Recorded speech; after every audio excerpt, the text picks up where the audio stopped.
Oke, topik kita hari ini adalah yang disebut dengan measure of central tendency atau bahasa Indonesianya pengukuran pemusatan. Pengukuran pemusatan ini terdiri dari mean, inilah dia mean atau rata-rata, median, modus dan sebagainya. Tentunya kalian sudah pernah belajar ini semua.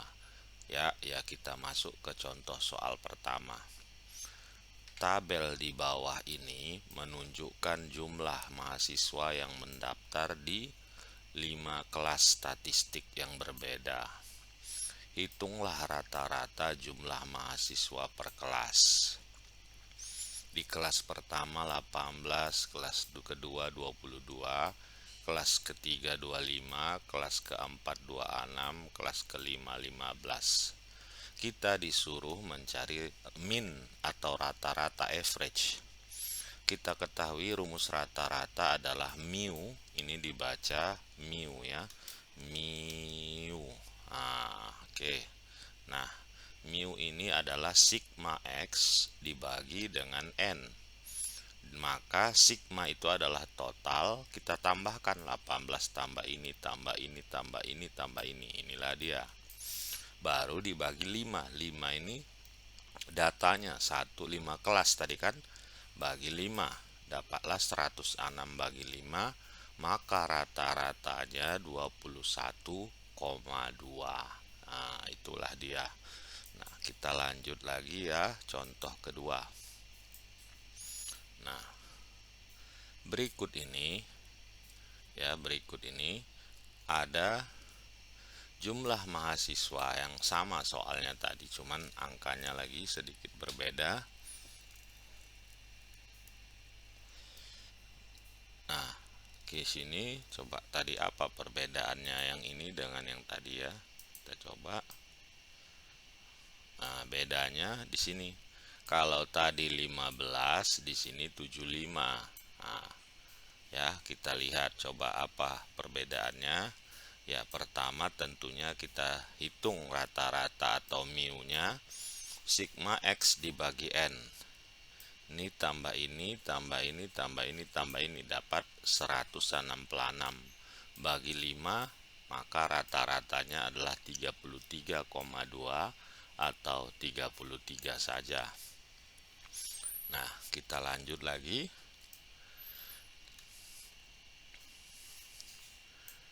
Berikut ini ada data kelompok konsumen diberikan 2 jenis mobil, merek A dan merek B atau model A, model B, untuk melakukan 5 kali percobaan untuk menguji merek mana atau model mana yang paling rata-rata minyaknya paling irit. Nah, ada di sini percobaan pertama, percobaan kedua sampai percobaan kelima. Model A inilah hasil percobaan pertama, hasil kelima ini. Model B inilah hasil percobaan kedua, ini percobaan keempat. Nah, untuk mendapatkan jawaban tentunya harus kita mencari rata-rata setiap model. Kita lihat model A, ini tambah ini, tambah ini, tambah ini, bagi dengan 5. Dapatlah 110 bagi 5, dia 22. Model B, ini tambah ini, tambah ini, tambah ini, tambah ini, bagi 5. Dapatlah 117 bagi 5 atau 23,4. Yang disuruh kita adalah membandingkan mana yang paling irit. Kalau A banding B berarti 22 banding 23,4. Berarti yang paling irit adalah yang mobil B karena dia bisa 1 liter sampai 23,4 km. Nah, kita masuk kepada yang disebut dengan median. Ya, median kita lihat di sini. Nah, median. Nah, kita ambil dulu. Nah, median. Median adalah yang disebut dengan sebagai titik tengah. Nah, contoh ada 9 orang mahasiswa, nilai ujiannya inilah 85, 86 dan seterusnya 71. Nah, langkah yang kita lakukan adalah menghitung titik tertinggi dan titik terendah, atau titik terbesar dan titik terkecil. Maka kita susun dia. Terkecil itu adalah 71, terbesar adalah 96 ya, 96 yang ini. Maka kita susun ulang dia. Nah, di sini karena dia titik tengah itu, kalau dia 9, gampang kita mencarinya kan? Tentu yang di tengah.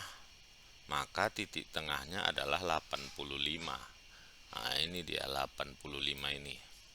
Udah kita susun dari terkecil ke terbesar, baru kita susun. Nah, bagaimana kalau dia tadi ini 9, ganjil, gampang mencari tengahnya.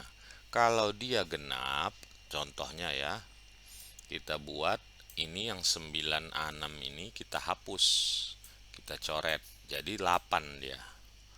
Maka yang perlu dilakukan adalah menghitung index point, di mana index point atau I itu P dibagi 100 dikali N.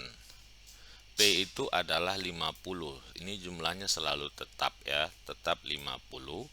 N itu adalah jumlah datanya berapa.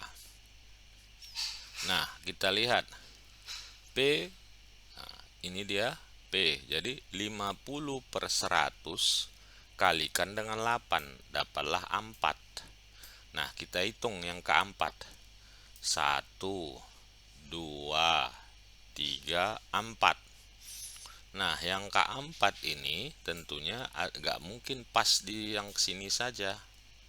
Nah, berarti kita harus lihat yang keempat itu angkanya 82, yang kelima 85. Kita tambahkanlah 82 tambah 85 bagi dengan 2 dapat 167 per 2 atau 83,65.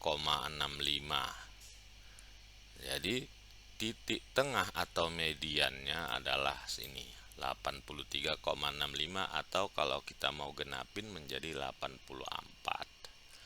Nah, sekarang kita lihat topik yang lain yang disebut dengan mid range. Mid range ini adalah kalau tidak merupakan median untuk data kelompok. Ya, kalau tadi itu contoh-contoh data tunggal. Bagaimana mencari median untuk data kelompok? Nah, kita lihat soalnya. Sebuah perusahaan meminta pelanggannya untuk memberi rating atau tingkatan skala antara 1 sampai 100 ya, dari 24 orang. Nah, produk mereka ya, kita diminta, inilah hasilnya 24 ini. Ini semua, inilah hasil survei. Kita diminta menghitung titik tengah atau mid range, daerah tengahnya ya. Maka yang pertama kita cari adalah angka tertinggi dan angka terendah. Tertinggi adalah 96 ya. 96.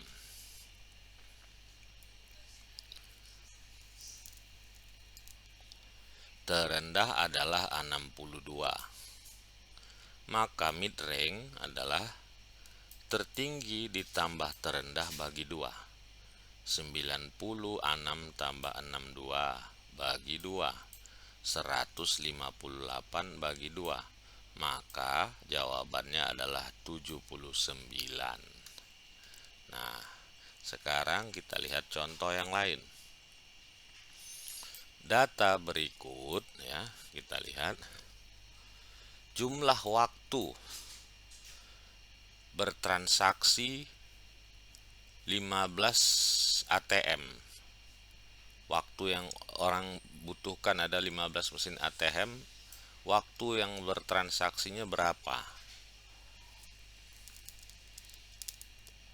Ini dalam detik tentunya ya. Ada dia 15. Satu ini sampai ini yang ke-15. Hitunglah mid range atau median dari waktu transaksinya. Maka 100 tertingginya kita lihat 152, terendah 86. 152 tambah 86 bagi 2, dapatlah 238 per 2 atau 119. Nah, ya. Nah, kita sekarang masuk ke topik yang baru yang bernama salah satu juga bagian dari yang disebut dari ukuran pemusatannya. Nah, modus yang disebut dengan modus. Nah, modus adalah ya angka yang paling sering muncul. Nah, itulah modus kalau di bahasa Indonesia kan. Ya. Modus ada berikut ini contoh. Jumlah penjualan martil di sebuah toko selama 20 hari. Hari pertama 2, hari ke-10 0, hari ke-15 dia ada 2. Nah, langkah pertama yang kita buat adalah membuat distribusi frekuensinya. Inilah dia, penjualan frekuensi 0, 1, 2, 3, 4. Yang 0 frekuensinya ada berapa? 1, 2, 3, 4. Yang 1 ada 2, 2 ada 7, 3 ada 4, 4 ada 3 yang laku. Berarti yang paling tinggi adalah 7. Maka modus dari data tersebut adalah penjualan bukan 7 ya, 2 martil. Ini 7 ini letak modusnya. Nah, 2 martil per hari. Itulah yang paling tinggi penjualannya. Nah, berikut ini ada data sebuah toko grosir. Menghitung berapa menit yang dibutuhkan orang untuk membayar di kasir. Diambil datanya 9 orang. Orang pertama 3 menit, orang keempat 5 menit, dan seterusnya. Kita buat distribusi frekuensinya. Menit frekuensi. Lihat angkanya, kita susun. 1, 2, 3, 4, 5. Nah, 1 ini 1 ya. 2 ada 1, 3 ada 1, 4 ada 3, 5 ada 3. Maka modusnya adalah 3 2 ini. Maka modus menit bayar kasir adalah 4 menit dan 5 menit. Ada 2 modusnya. Ini sering disebut dengan bimodal atau bimodus, 2 modusnya. Oke. Nah, kita lanjutkan lagi. Tabel berikut ini adalah umur dari karyawan di sebuah perusahaan. Ya, diambil contoh 5 orang. Nah, kita lihat usia, kita buat tabel distribusi frekuensinya. 27, 29, 37 dan seterusnya. Masing-masing ada 1. Nah, maka data ini dikatakan tidak memiliki modus. Ya, tidak memiliki modus karena 1 semua. Tidak ada yang lebih banyak dari yang lain. Nah, barangkali sampai di sini dulu ya pertemuan kita. Nanti kita akan lanjutkan lagi. Sekian. Tunggu dulu. Kalian kerjakan ya. Ini data ini saya buat di Sipadi. Tinggal kalian melihat cara mengerjakannya. Kalian kerjakan, kalian tiru apa yang saya lakukan di sini. Nanti kumpulkan ya. Sekian dari saya. Terima kasih.